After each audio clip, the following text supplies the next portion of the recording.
జై సద్గురు మహారాజుకు జై. పరమాత్మ జ్ఞాన ప్రకాశము శీస పద్యములలో 4వ పద్యము. జై శ్రీ అచల ఋషిదూరు రమణార్య సద్గురుభ్యో నమః. గురుచరణ సేవార్య జసి ఓబ్లిసారి సద్గురు మహారాజుకు జై. 4వ శీర్ష పద్యము. గురునాథ నీ ఘనత గుర్తింప మనమందు 14 లోకములు పావనంబు. గురునాథ నీ ఘనత గుర్తింప మనమందు 14 లోకములు పావనంబు. గురునాథ నీ శక్తి గుర్తింప ఇహమున అఖిల జగములకెల్లా ఆధారంబు. అఖిల జగములకెల్లా ఆధారంబు.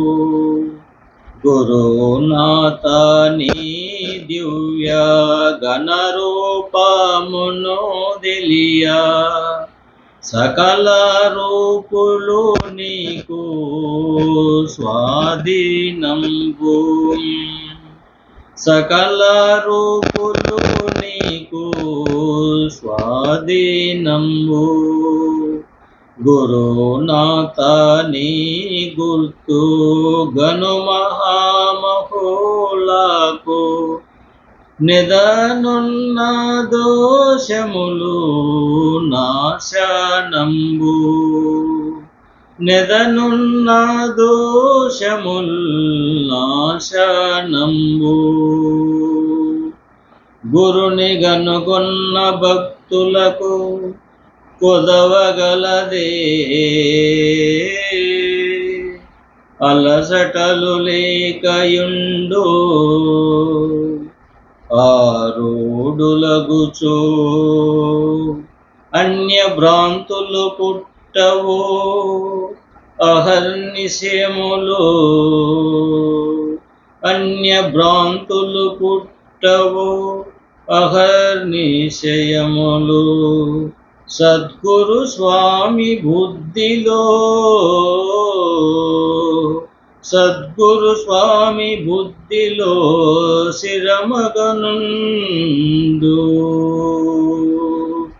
అచల ఋషిదూరు రమణార్య నిల్లూరు పురవాస సద్గురుభ్యో నమః. గురుదేవుడు ఇలా చెప్తా ఉన్నాడు. గురునాథ నీ ఘనత గుర్తింప మనమందు 14 లోకములు పావనం. మరి ఈ గురుడు ఎలా ఈ 14 లోకములను వశము చేసుకున్నాడంటే మనమందు. మన అంటే మనసు. మనసును స్వాధీనపరుచుకున్న వానికి 14 లోకములు ఆధీనములేకి వస్తాయి. గురునాథ నీ శక్తి గుర్తింప ఇహమున. గురునాథ నీ శక్తి గుర్తింప ఇహమున అఖిల జనులకెల్లా ఆదరం. నీవు నీ శక్తి ఎలాంటిదయ్యా?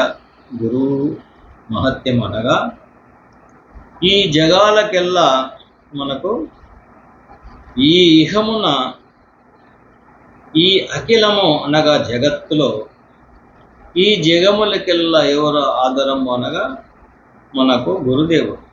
ఎందుకనగా ఈ జగాలన్నీ మనకు తేట తెల్లముగా తెలిపేవాడు. గురునాథ నీ దివ్య ఘన రూపమును తెలియ గురునాథ నీ దివ్య ఘన రూపమును తెలియ సకల రూపులు నీకు స్వాధీనం. అనగా గురువు దివ్య అనగా జ్ఞానం, ఘన రూపమును తెలియ ఆ జ్ఞానమే ప్రతి వారికి జ్ఞానము వికసించితే తెలియనిది అంటూ ఏది ఉండదు. ప్రతి ఒక్కటి అర్థమయ్యే ఉంటుంది. అప్పుడు మనకు సకల రూపాలు నీకు స్వాధీనం.